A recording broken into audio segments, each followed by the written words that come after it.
Nandito kami ngayon sa barbecuehan para mag-celebrate ng Christmas and birthday celebration. Budol fight nga kami ngayon kaya ganito yung setup ng table namin. Nauna nang naihaw ang talong at saka okra. Yung iba, iniihaw pa. Ito pa yung ibang dala nila. Tapos merong itong chicken wings at saka shrimp. Habang busy sila guys, tikman nga muna natin tong chicken wings nila.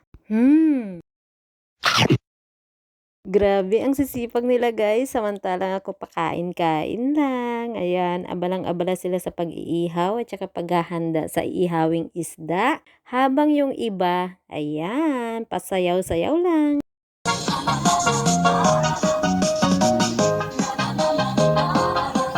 Na-slice na yung pork guys, kaya naman hinanda namin yung lamesa. Ayan, pinaglalagay na namin yung mga kanin, tapos yung mga dala nilang ulam at saka yung mga inihaw. Then, kumain na.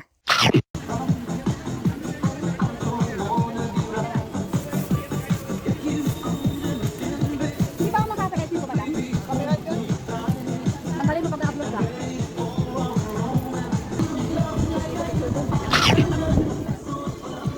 Ay, hindi. Malapit siya sa Nicolas. So, yung dyan ka, oh? Ate Che, ayaw mo kumain ng bubble pie? Ayaw mo? Hindi ko alam. Kanya-kanya naman. Pagkatapos namin kumain guys, kinantahan na yung may mga kaarawan ngayon. Happy, happy birthday. Happy birthday. Sana'y lumigaya.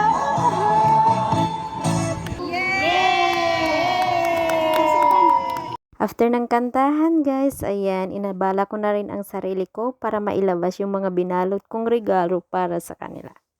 Actually guys, yung mga binalot kong regalo is yung mga bigay lang ni na amo na galing sa mga free hotel. Yan yung binigay sa akin. May suklay, ayan, yung para sa kuko, ayan, may pang shave.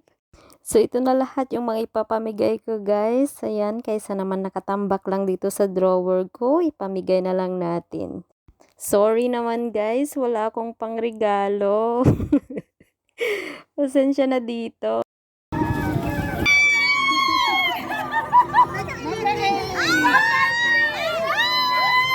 Number 10! Number ko talaga to, 7. Number 6, ang cute! Wala na. Bakit tatlo? Akala nila just 5. Bakit tatlo? Bakit? Thank you, Ate Jo! Buksan pa rin yung video ko unboxing. Jo, kailangan ko to. Ang dami! Ayan o, pang shave o. Oh, alin? Ayan nga, pang shaving. Wala guys, kumain lang talaga ang bag ko dito. Puro kain lang ako ng kain. O, tingnan nyo. Wala nang iba. Basta, kumain lang kumain pag may pagkain.